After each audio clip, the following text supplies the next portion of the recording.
Well, let's bring in an investment banker and development economist. He's Dr. Naimeka Obiaraeri. I hope I got that correctly. He's joining us in the studio. Thank you so much for joining us. Thanks for having me. So this particular issue seemed like a very contentious one as at last year. It was one of the biggest things that Nigerians were talking about for months. NGF, especially the Northern Governors Forum, were against it.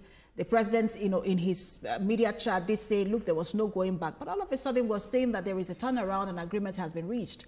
What do you make of it? For me, the tax reform bill by the Taiwo Oyelede Committee is one of the most watershed programs and legislative piece since the advent of this republic. And for the governors, I think they should look, it's good that they've concurred that it should go through. But the sharing formula is something we must consider. Derivatives should be 50%, not population, not any other consideration. And I think the president, in his wisdom, and the team actually wanted derivative to be 50%, and that's how it should be.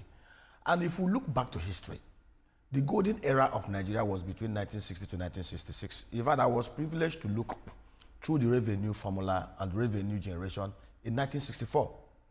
And I discovered that at that time, the federal government had about 153 million pounds as revenue.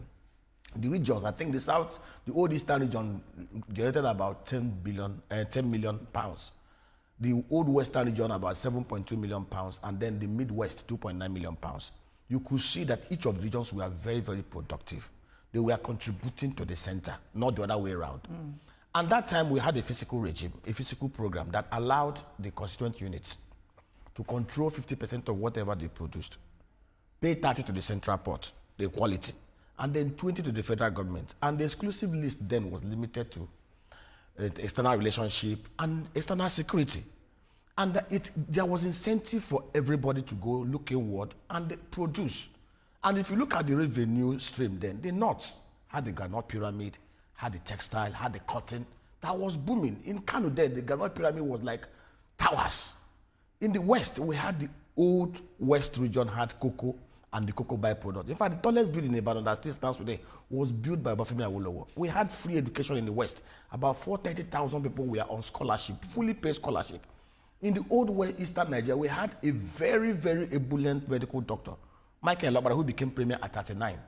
In 6 years, he built the fastest growing economy in the whole of the Commonwealth, 9.5% GDP growth, consistently. And he did over 214 kilometer industrial belts, agro-based. We had the coal that was coming from there. We had the palm oil and a lot of things. And it beggars believe that the governors are fixated at just getting the trickles from Niger Delta.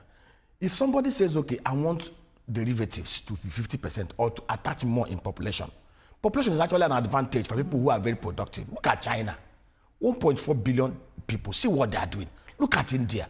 In fact, Nigeria is the only hugely populated country that is not pulling its weight because of the fiscal regime. So the Tinubu regime, government, in the right, this tax policy is something I will advise the governors. They shouldn't stick on this derivative of 30%. They should move it all the hawk to 50%. Do you think that perhaps, what you were, speaking to earlier in terms of the regional government that we had then and how productive every region was what the president was trying to do by putting derivation at 50%, where to force, the governors to go back to their state and think of IGR? Exactly. I've heard this argument. People say, oh, Lagos is standing at advantage because Lagos has seaport, Lagos has a port, and Lagos has everything. And they cited the fact that there is a deep seaport coming, another one coming up in Badagry. Now, I expect these governors, they have governors forum that is very, very powerful. I come from the Southeast. And the Southeast is one region. Remember that the old Eastern region was the fastest growing in the Commonwealth. And the whole things that made it there are still there. I was looking through the gas reserve of Nigeria. Nigeria has a gas reserve of over $1.4 trillion. Untapped. And most of this gas reserve sits in the southeast of Nigeria. Nigeria today has a coal reserve proven of over $302 billion. And most of these coal reserves are in the east and the Kogi axis. I expect the Governors Forum, Southeast Governors Forum, the National Assembly had amended the Constitution in such a way that things like rail is now on the concurrent list. If Akwa Ibom is doing deep sea port, Lagos is doing, what stopped the Southeast Governors Forum coming together? The other day, the governor of Imo State said he wanted to dredge to Orashi, which is good. You can do a mini seaport. If you think the advantage Lagos is that they have a seaport, you can sit down with the president and those in charge. What do we do to make One or Calabar Port or Akwa Ibom Port to be as competitive as Lagos? What do we put together to make sure that we dredge from the Atlantic into Orashi? It will take about $150 million to do that. Or even push for even if you want our mining resources to be taken off exclusive list. I am coming. Exactly, you push for it. Do you know that if the Southeast governors, today now, if you clear a container in Lagos to take it to the Southeast, it's about 6 million naira on the road. If these governors are truly altruistic, if these governors are creative and thinking like the likes of Jokonde, Simon Bakwe, and Michael Obara, what they should be pushing under the aegis of the Southeast Governors Forum or Southeast Development Commission, set up an SPV. Each of them will take 5%. Get a private sector investor. In fact, interestingly, one of the biggest dredgers in Nigeria are owned by an Igbo man, Nest Oil. He bought the Globeja dredgers. They can go into a private-public partnership arrangement, dredge into Orashi, get the licenses, do a deep sea, a seaport, even if it's a mini port, so that vessels can come into the Southeast. And which is something they should be thinking. On the issue of rail, the most lucrative rail route in Nigeria is the Lagos, Shagamu, Ore, Ijebode, Asaba, Benin, Onitsha, Owerri, Port Harcourt, Seko Bakaba, Umuahia, Okigwe, Enugu, back to Abakaliki and Afibo. Then it's 817-kilometer corridor that will take $5.2 billion to do. $1.3 billion equity contribution and the rest 25-year debt funding. If the Southeast governors today decide to work with the Southwest governors and the South-South governors, 11 states, they can set up an SPV. In 5 years, we will do that corridor. It's a corridor that has 200 million ton cargo traffic every year. It's a corridor that has 300 to 500 million passenger traffic every year. It's a corridor that can pay back investors in 7 years, under a DBOT for 45 years. You sit down with the president and negotiate and discuss this. But interestingly, we are so saddled, unfortunately, with those that the constituent units, who unfortunately control 40% of resources, who are not thinking internally. The coal resources in the Southeast, the gas in the Southeast, if we have governors who are thinking, they have governors forum, they can sit down with knowledgeable private sector players. How do we tap into this latter? Let me tell you something. VAT is actually a derivative of consumption. If you create an enabling environment for companies to establish in your area, for business to come to your area, you will generate a lot of VAT, and then you will share better. But the problem we have is that these governors are only thinking about what they can get from Nigeria. Whether it is a derivative of consumption or whether it's a derivative of production, some states will still suffer. They don't have the numbers in terms of population. They don't have industries. They've not, invested in terms of industries or creating the enabling environment for industries to come in. And so, however we decide to generate that, some states are going to suffer, and that's where the challenge is, and that's why you see them almost as though they are fighting to say, look, this is how we should share it. This is how we should. And I wanted to ask you, because for those who do not understand what this means, because there are Nigerians who basically do not understand what all of this means, whether we are doing equality 50%, what that means, derivation 30%, what that means, and population 20%. They are confused as to what it means. Just break it down for us. Okay, good. Derivative is supposed to be where those things are consumed, where the economic activities took place. That is where you get 50%. Equality just simply means the same sharing formula, put it in a basket and then use the same demography. And then population. Oh, I am 40. And of course, there's still doubt about population of Nigeria based on 2006 census. Let us not deceive ourselves. Nigeria is the only place in the whole wide world where those that live in the desert claim to be more populated than those that live in the coastal areas. Go and check anywhere in the whole world. Now, let us even leave that. It beggars belief. It saddens me when we say there is no state in that some states are suffering. They are suffering because they deliberately want to suffer. There is no state in Nigeria today that cannot generate $10 billion revenue annually within its domain if the governors are able to look inward. I'll give you an example. Netherlands, 41,000 square kilometer landmass. Netherlands has an arable landmass of 1.9 million hectares. In fact, Netherlands had to build 1,400 kilometer shoreline embankment to protect themselves from being carried by erosion because they are under sea level. 18 million people. Netherlands generates and exports 124 billion euro agro exports annually. They generate over 648 billion euros annually. Niger State is 2 times bigger than Netherlands. In fact, most states in Nigeria are bigger than Netherlands. All we just need to do, agro-technology is the lowest hanging fruit. You can create, say, I'll give you an example now. In the north of Nigeria, we've done the numbers. I have a team that look at the economy and dissect it. If we decide today, the governors of the North, 19 Northern States, decide today to work with the presidency to set up 2,500 agro-industrial clusters, agro-pastoral scheme, just like we have it. I'll give you an example. In Netherlands, annually, they generate about 24 billion euros from the dairy value chain. 1.6 million cows in 18,000 dairy centers go pastoring with agriculturists. They produce 800,000 tons of cheese and 12 billion liters of milk. 24 billion euros. The arrangement we have in the north, 2,500 agro clusters, each of them will take about $6 million to do. Each of them will create 5,000 jobs. Each of them will generate $49 million annually. We will have $109 billion annually from that place into the next 40 years. Imagine if $109 billion is coming from that area, the kind of VAT revenues that they will generate from that area. They are not thinking about in the southeast. Have a situation where where we produce and where we process are 2 different states. So production comes from one state and processing goes to another state. You can actually create enabling environment for everything to happen within your domain. You can actually. It's about creating. Okay, I'll give you an example now. I saw the other day on video, he's by destroying trucks laden with beverages, enforcing. I have been privileged to travel around the world. In United Arab Emirates, that is 100% Islamic. They have areas where, in fact, there was a day I entered one of my hotel rooms. I opened the fridge. I saw a tot of alcohol. They say $70. One of the ways they prevent people from drinking is that they put a lot of taxations on those beverages to discourage people. But if you think you want to drink, you have to pay for it. But in Nigeria, the same people will break the bottles. Then the beverages will be consumed in Lagos State, will be consumed in Imo State. And somebody will sit after destroying the means of livelihood. He now want to control 15% of the VAT coming from Lagos and nowhere. Does it make sense? So we must build an economy that is very, very competitive. Today, why is it that in the Middle East, they are allowing these things? If you look at the structure of the UAE, there are 7 Emirates coming together to unite to form one country. And they have different laws, they have different dynamics. Other Emirates are opening up like Dubai, because Dubai went ahead of everybody because of the lax regime in that area. And that is what it means to be very, very competitive. If we decide to put in place the right constitutional and fiscal framework, just like we had between 1960 to 1996, I bet you in 10 years, Mr. President has always announced that he wants to build a $1 trillion economy.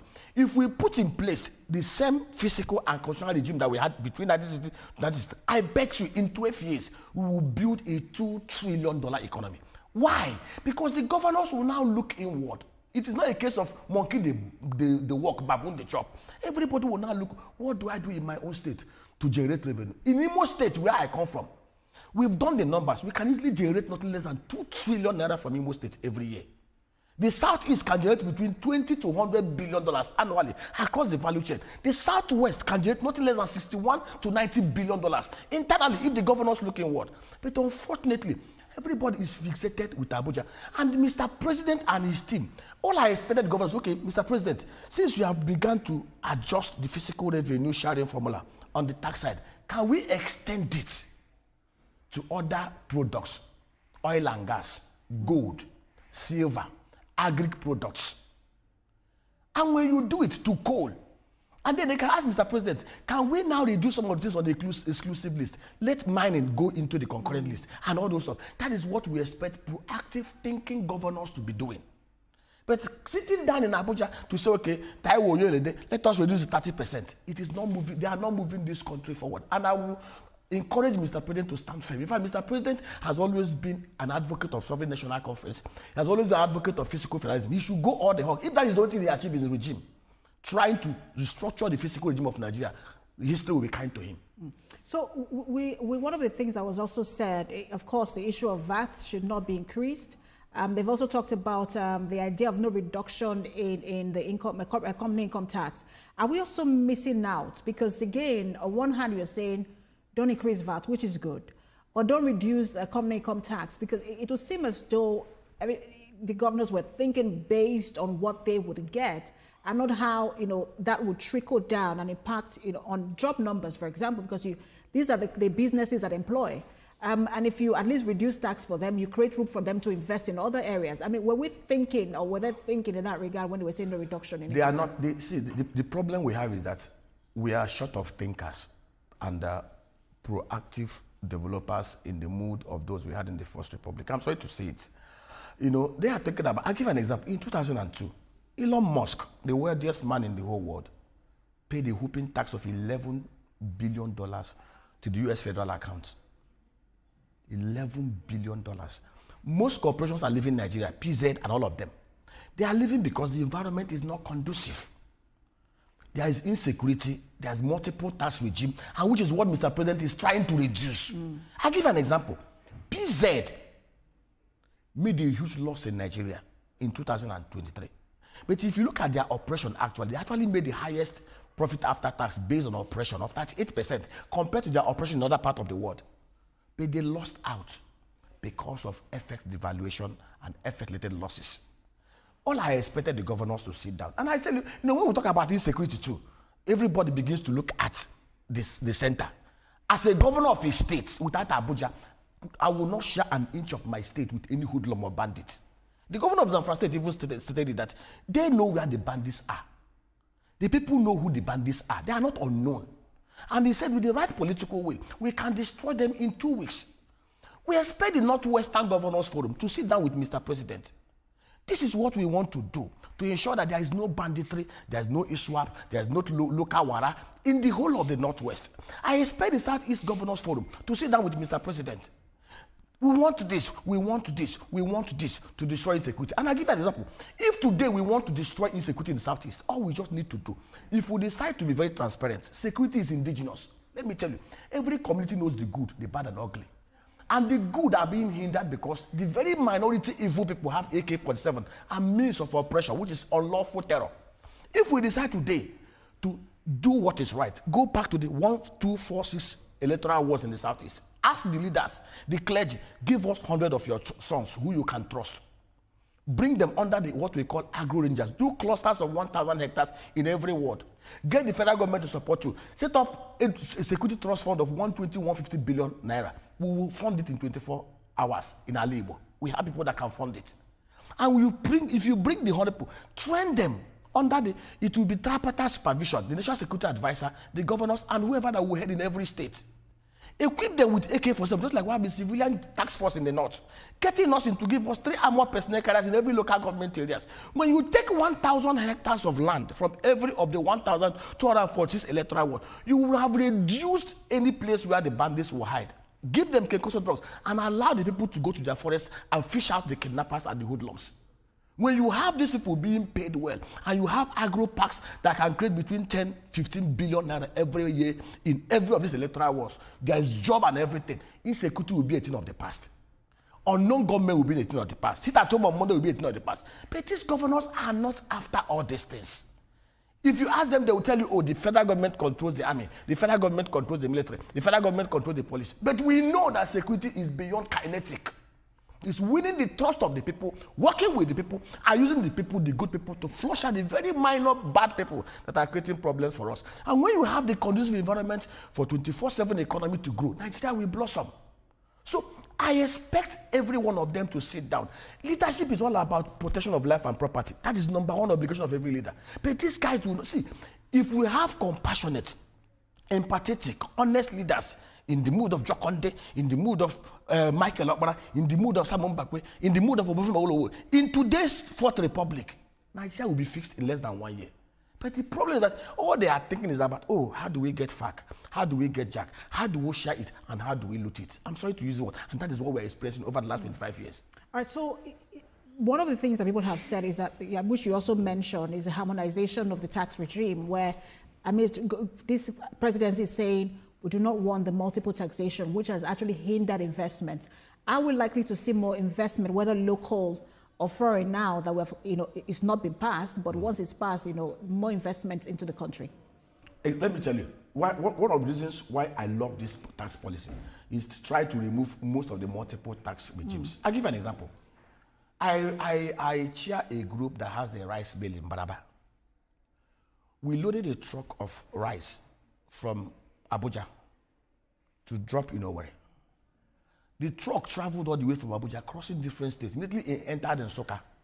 That when we started seeing all manner of checkpoints, both uniformed and ununiformed. Between Nsoka to Obiaraeri, we spent 545,000 naira to all manner of tax force. And we even lost some bag of rice because they carry some of them. And interestingly, some of these people are working, purport to be working for local government and the states. And interestingly, most of these funds are not going to the accounts of the state because they have POS people who they will use to collect money from you, unaccounted for. Pure extortion. But under the, imagine, okay, I have produced the rice at a price. With this cost, of course, will go to consumers. I will have to add this cost to consumers. But under the new tax regime, it is uniformed. This kind of madness and criminality will not be on the road. And see, this issue of don't reduce corporate tax, go and check economies where they have huge corporate tax. What is it? Go to South Africa. I looked at South Africa revenue in 2022. $126 billion. $81 billion came from way of corporate tax and individual tax. 31% of tax. South Africa has a 31% tax. 25 to 35 to 31% tax to GDP revenue ratio. In Nigeria, it's a different ballgame altogether. We don't even have people paying tax in this country. And that's the truth. There are some part of Nigeria that does not pay tax. And we know it. And they will not pay tax until the right regimes are put in place. If you look at most of the tax, look, why do you think Lagos is blossoming? Why do you think Delta State is blossoming? Why do you think River State, Ogun State has more tax revenue than other states? My Imo State is one of the poorest states in terms of IGR. But I can tell that if we put the right fiscal incentives in place, Imo State can generate as much tax, even more than Ogun State. We need to go on break. We'll continue a very interesting conversation. We'll continue in just a moment. It's nourished you.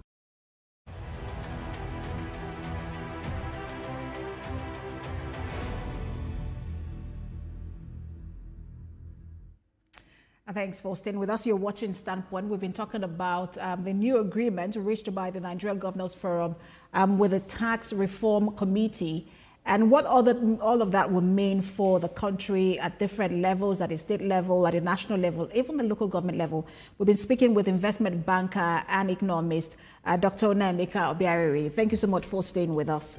We were speaking earlier to whether this will bring in, investment into the country, especially foreign direct investment, when people can project that, look, this is all I will have to pay, whether it's duty levy, taxation, if I'm going to invest in this country, this is what it will cost me. Does that mean then that we can, because that's been the drive of the president, he's been traveling around the world to ensure that businesses and foreign direct investment come in. Would this become, create an enabling environment for them to come in? Yes, it will. It will. One of the, for any investor to come into an economy, there are factors you consider. First of all, you need to look at the forex and price stability. You look at the level of inflation. Look at cost of fund. Look at insecurity. Look at taxation. Why do you think that Donald Trump is fixated in reducing taxes for big corporate organizations? Because they are the ones who actually drive and create wealth. When there is less taxes to be paid, companies have more money to deploy into productive activities, into innovation, and more jobs are created, more values are added to the economy. If there is security, I'll give you an example. Gino Food, one of the biggest food companies in the whole world, came into Kebbi State. They wanted to do Gino Food, the whole value chain, tomato puree. They got 5,000 farmers to do 5,000 hectares, backward integrated tomato farm. They set up massive factory. One night, bandits invaded their center to kidnap their expatriates. They evacuated. I don't know if they've gone back. Those are the kind of things that we experience in Nigeria. Look at the southeast of Nigeria. I'll give you an example. In 2018, Nigeria signed a contract with Nike to sponsor this to our NFA, our national team. Nike paid us $3 million. One day after the World Cup opened, Nike made almost about $240 million from sale of Nigerian apparel. Nike, Puma, Adidas, Between them have turnover over $60 billion. They don't own any factory of their own.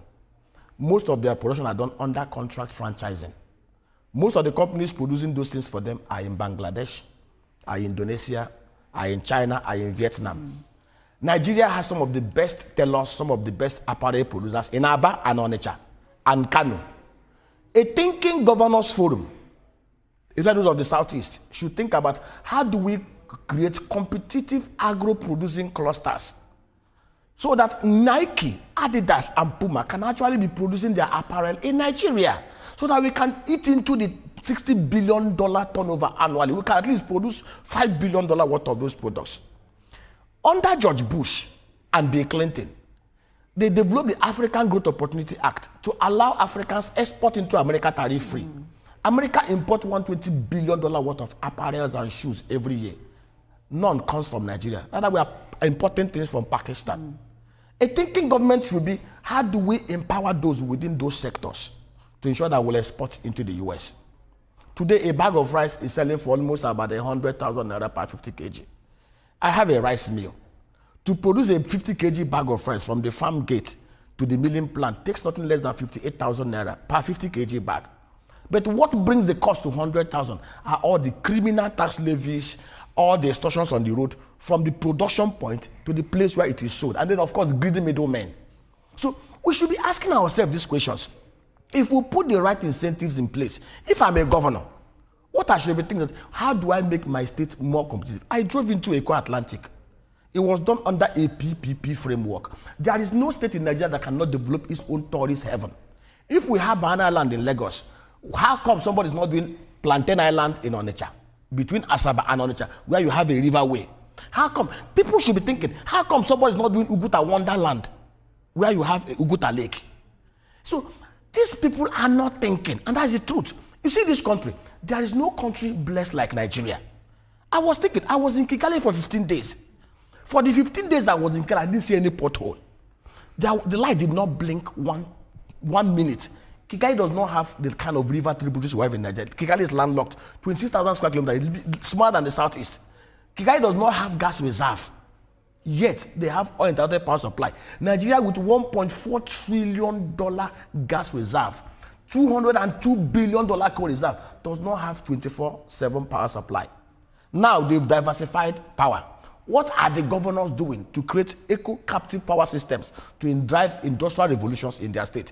If Michael Okpara in 1960s could do 214-kilometer industrial belt, agro-industrial belt, in 6 years, how come the governors with bigger resources are not doing 100-kilometer industrial belt in 8 years? It's a question we should be asking ourselves. I think we owe ourselves that duty in this generation, not to allow the next generation to experience what we're experiencing. And that we must keep on profiling solutions, pushing our solution, and pleading with Mr. President.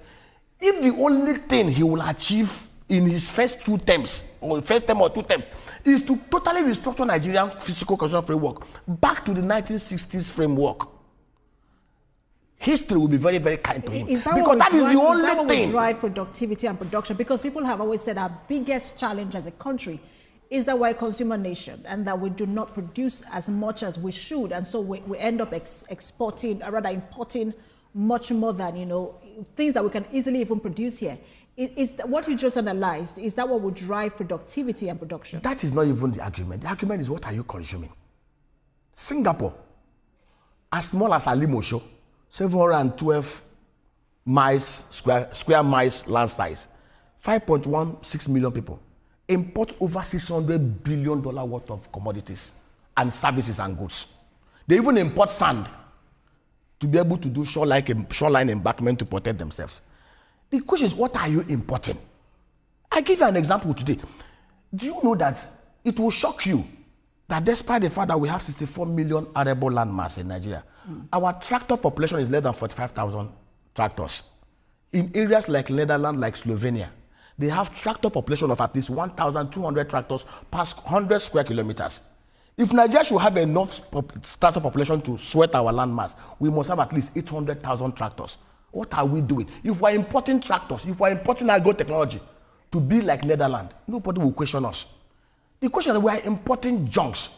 And I will also advise, even in the tax regime, we should start taxing luxury. Most Nigerians do not pay tax. You see somebody who is driving a Ferrari worth $2 million. Go to tax office and check how much he's paying. In Malaysia, if you're driving big cars, you pay almost 300% tax on the value of those cars. That is why if you go to Malaysia, those who drive big cars pay big tax.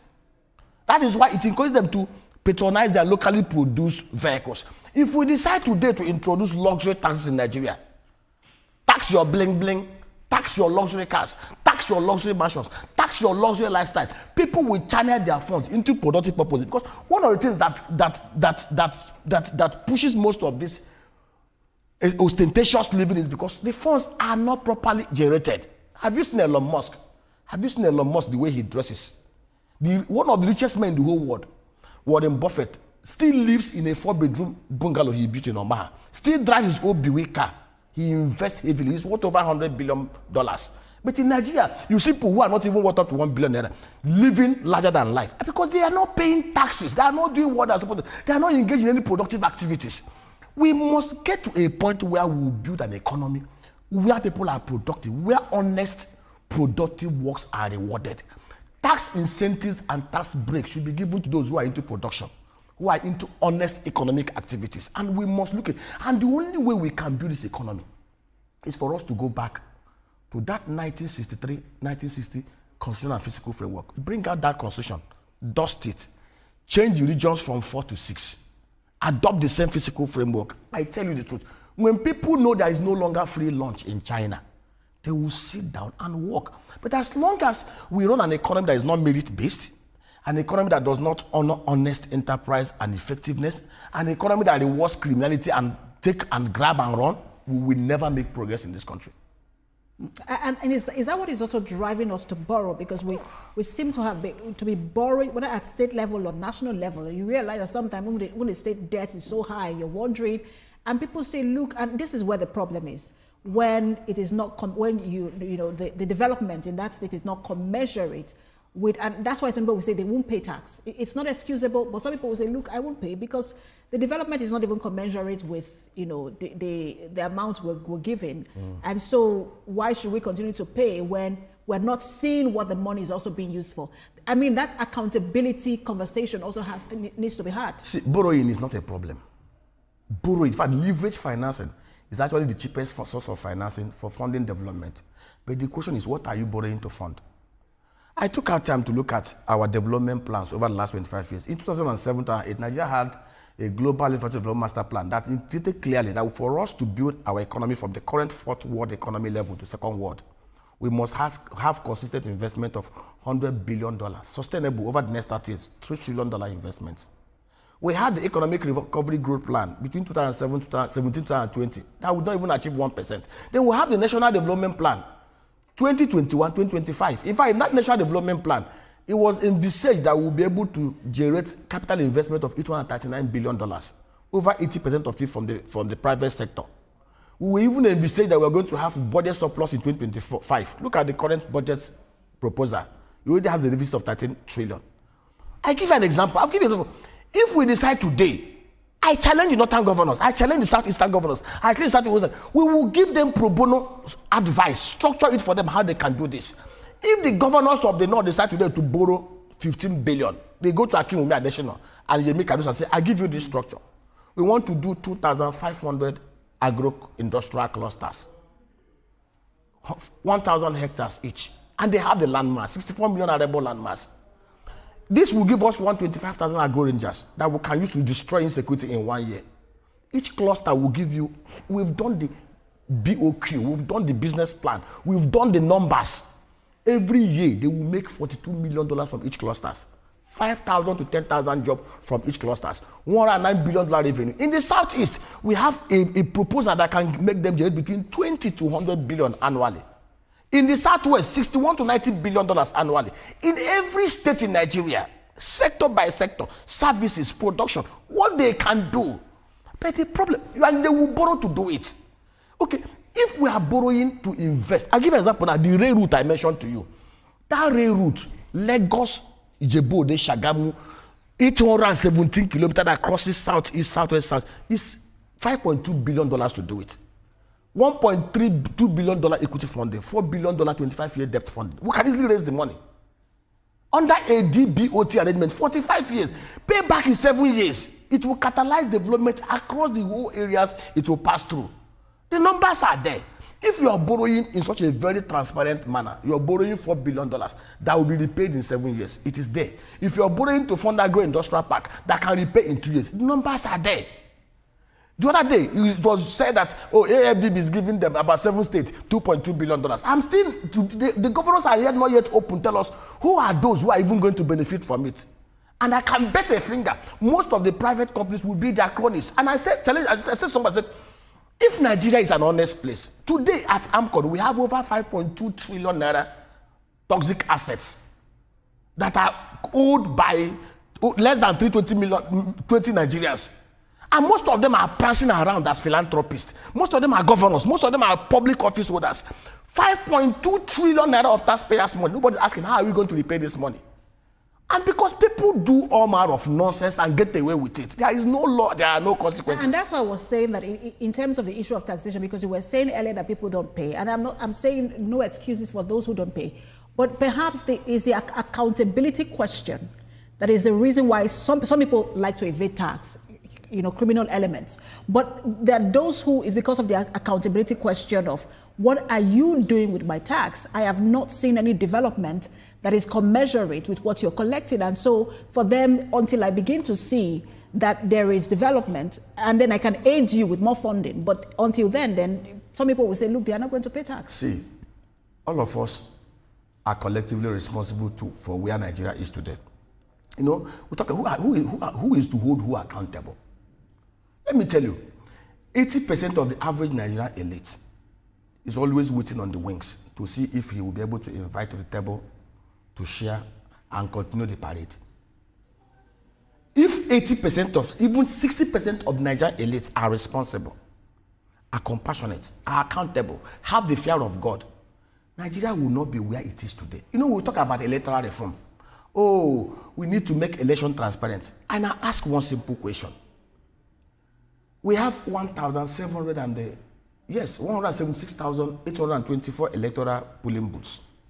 We have 8,809 electoral wards. I'll give you an example in Imo State in 2023, when we had the election in November. And people were saying all manner of, I said, it's not a case of ethnicity. It's a case of value set, mindset. What am I bringing to the table to help this country? Or what am I taking out of it? I said 99% of those who conducted election in Imo State are Igbo from Imo State. 305 electoral ward. Over 4,000 polling booths. People, those who wrote result at the polling booths, at the ward collection center, at local government collection center, are people from the same states. If people can sit down and say, I'm not going to be part of this wickedness, in my own private corner, I'm going to do what is right. And we have 60% of us saying that this country, everybody will be accountable. I'm a Christian. There was a time in Babylon when the Jews were taken into captivity. Professors, governors, leaders, and everybody compromised and became part of the system. There were only 4 young men, Daniel, Shadrach, Meshach, and Abednego. They said, they are not going to be part of the nonsense. Even to the point of death, Shadrach, Meshach, and Abednego will not. It was their stand that made the king say, these ones are different. Because of what they've done, everybody, we are going to follow their character. We are going to follow their God. If truly 99% of Nigerians are either Muslims than Christians, we go to church every Sunday, we go to mosque every Friday. If truly we are living the values of Muhammad and Jesus Christ, this country will not be where it is today. So who is holding who accountable? First of all, you need to hold yourself accountable as an individual. In the morning, stand before the mirror, ask yourself, what value am I bringing to myself and to this country? Am I part of the road? Am I part of the solution? If 60% of us can sincerely stand for what is right, do what is right, be productive, everyone will become accountable. We need to look into the mirror individually and collectively before we blame anybody. Now, for a lot of Nigerians who have been following this conversation on the tax regime and the tax reform bill, for them is, how does this trickle down? I mean, that's the big question for them. You know, again, it's almost like the budget question when budgets are being presented and people are wondering, okay, big numbers, what does it mean for me? And so for people who are looking at these figures, 50%, 20%, 30%, and are wondering, what does this mean for me? What does it mean for the average Nigerian? How does it trickle down? How it trickles down is very simple. If there is less corporate tax, companies will have more incentives to come and set up within your domain. But there is no less corporate company income tax.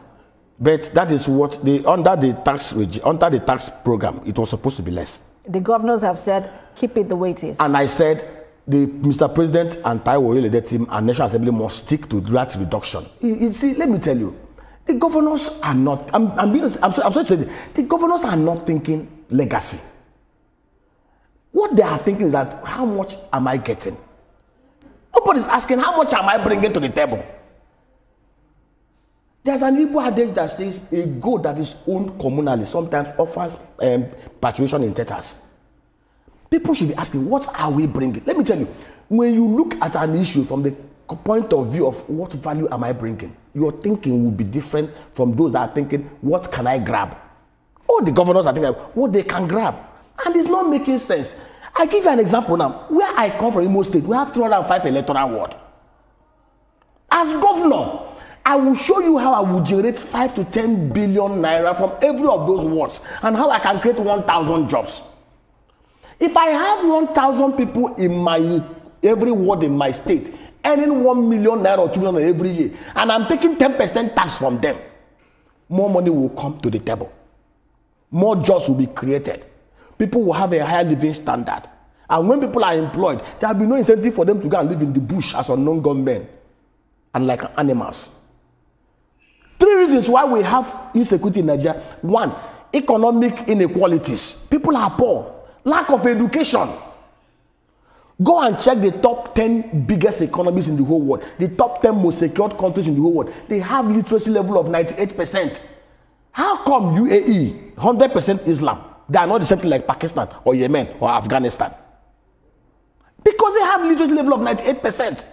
What did China and Singapore do different from what Nigeria is doing today? In 1965, go and check history, Singapore literacy level was 57%, China was 61%.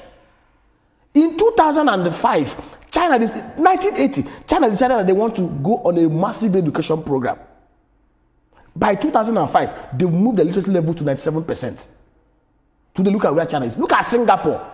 Singapore has the 4th biggest GDP per capita because they train their people. If today we decide, okay, we want to amend, and this is what they should be doing, I expect the governors and legislators, we are going to amend the constitution. Education, in every of our borrowings and revenues, we must invest 25% on education. Nobody will be able to manipulate it. And then we are going to be paying, minimum you pay any teacher from primary to university level is 400, 500,000 naira. When you do it, the smartest of us will go into the classroom. The brightest of us will go into the classroom. The brightest of us will go into the medical profession. Go and check the developed economies. The smartest go into pure sciences, STEM. The second smartest go into applied sciences, medicine and pharmacy. In Nigeria, the smartest go into applied sciences, and they have no value to add. If we decide today to reduce the number of out-of-school kids from 20 million to nothing in the next 12 years, we can do it. If we decide today that we want to build up if you build up literacy level in Nigeria to 98% in the next 12 years, I bet you, do you know, people in Bangladesh and the Philippines, they have some of the biggest business outsourcing program revenues than any other country. They train people and they export people. Our greatest export is our diasporas. When I hear people say, oh, Nigerians are migrating in droves, China deliberately allowed people to go and come back. If we put the right incentives in place to make here secured. And perhaps that is the difference between us and China. And we train people and export them. They will come back. The fact that people return to China, but people barely or hardly return to Nigeria. But I was again asking, because of insecurity. Back to the issue of how it trickles down, and I really want us to talk about that so that Nigerians can begin. Because now, whether it's a pyramid, whether it's a triangle, of all the stakeholders, we've only heard from 2 of the stakeholders, the federal government and the state government. The other part, which is the people, the local government I don't think they have even spoken. Those are the slaves and the houseboys of the governors. The governor is supposed to be speaking for them. But the other part of that, I mean, probably is a pyramid then. the other part, which is the businesses, and then the citizens have they've not had a time to even chance to make their input, and so they're probably wondering, especially for those who are who are not the business owners, how does this trickle down? We're collecting more money now. There is equality, there is derivation, there is population. What does it mean for me, for those who are wondering? What it actually means that, for example, if you look at that tax bill, that tax proposal, most Nigerians who are earning revenues of less than turnover of 50 million are not going to pay tax. It's a good incentive. It simply means that people are encouraged to migrate from that level to the higher level where they will start paying, because the more you earn, the more you pay. And if you look at it, there are a lot of people at the lower rung that are not going to pay tax, which is good. In fact, like I said, taxation should be the more you earn, the more you pay. In fact, people should see it as a way of contributing to national development, as a way of contributing, just like you giving money to those who are less privileged. That is why an Elon could pay as much as $11 billion. I remember how Elon got to America. Elon wasn't born in the US. Elon was born in South Africa, went to Canada, then migrated to the US for his postgraduate. Today, look at the kind of values he's added. And then for entrepreneurs, we should be asking ourselves. I was listening to one of the clips by Steve Jobs when he was talking to his stakeholders. Steve Jobs, throughout that speech, never mentioned anything about revenue or money. He was talking about the values that Apple is going to bring to society. And I say to anybody who cares to listen, whenever you see problem, there is so much money. When you see men and people that have the mindset, we want to provide solutions, we want to add value to mankind, we want to solve this problem, they inadvertently makes wealth. One of the dollar billionaires in Nigeria that nobody can accuse of any blemish is Chinedu Echiro. Chinedu went to King's College, Lagos here, Onikon here. Chinedu went to Syracuse University. Chinedu migrated to US to go and do his master at Harvard. One day at the tube station in New York, he missed his way. Chinedu began to think, if I am as smart as I am, I could miss my way at this. Another person. So how do I provide tech solutions so that people don't have the same problem? That was how he developed HubSpot. 10 years after, he sold it to Apple for $1 billion. He's in Ghana. He has most of his business in Ghana. Because here is not conducive. And that is the truth. So the governors should be thinking. Let me tell you, the problem is not actually, see, I said the governors are the most powerful people in Nigeria. The same way these governors have ganged up and said, okay, we want it. If the governors can come together, 24 of them, and say, okay, we want Nigeria restructured in a way that derivatives for every productivity will be 50%, so that people can look inward. We want Nigeria to be restructured in a way that every state will have seaports. 24 of them, honestly, together can meet Mr. President and convince him to buy into whatever progressive ideas that they share. Perhaps what the president said to them, I think that was it New Year, before the New Year, that it's in their hands. If I'm paraphrasing what he said, that it's all in their hands at that meeting he had with them. The governors are the most powerful entity in Nigeria, if they are very sincere. If 24 governors decide today that they want to adopt the 1963 Constitution, and they get their state assemblies buying, and legislators from their states in National Assembly to buy into it, Mr. President will not do anything about it. And that is the truth, because they have the numbers. But the truth is that everybody is thinking politics. Everybody is playing politics. There's some Mbakwe, Jokonde, and Dr. Michael Obiaraeri, even in their grace will be rolling. The difference between the governors then and the governors we have here is that those ones were not thinking about material things. Those ones were not thinking about acquisition. Those ones were not thinking about changing naira into dollar or pounds into dollar. Those ones were not thinking about looting. Those ones were thinking about the values they will add to humanity. Michael Obiaraeri, go and search everywhere. Amadu Bello, go and search everywhere. Obafemi Awolowo, go and search everywhere. You will not see anywhere where they stashed money in Maryland or in Cayman Island or in Mauritius. But their name still rings in immortality. And that is what people should be thinking about. Life is not about what you stuff in your pocket and what you put in your bank account. Life is the value you add. How many people will remember you and they will kneel down and say, God, thank you for this governor. You see the way we talk about Michael Obiaraeri, see the way we talk about Obafemi Awolowo, see the way we invoke their names as if they are gods. Because they lived right and they served their people. This governor should be thinking, how do we serve our people? You can make all the money if you want to make the money by serving. I was talking to one governor in the South and said, I ran the number, I said, even if you steal all the fuck and jack in your state, for 9 years, you will not make as much as Aliko Dangote makes in 1 year. So why do you always think about how to loot? Why not think about how you can increase the bakery, increase the bread, increase the cake, so that even if you're making 10% of the increased cake, let's also point out before, so we don't run the risk of making a blanket statement on all governors. Some of them are doing very well, at least to an extent. There are some who are making in their states, well, some strides and level of development. Maybe the thinking should then go higher than God bless you. I'm saying they are doing 49%, 50%. Why not do 90% like Jokonde higher? We do have to leave it there. We'll continue to see how this conversation play out and how the National Assembly how quick the National Assembly will pass this bill. Thank you so much for your time. Thank you so much. A pleasure to have had this conversation with you. We've been speaking with Dr. Obiaraeri, who is an investment banker and an economist. Thank you for coming. Thank you for having me. All right, that's Standpoint this week. Remember, you can watch a repeat broadcast at 11 p.m. tonight and 5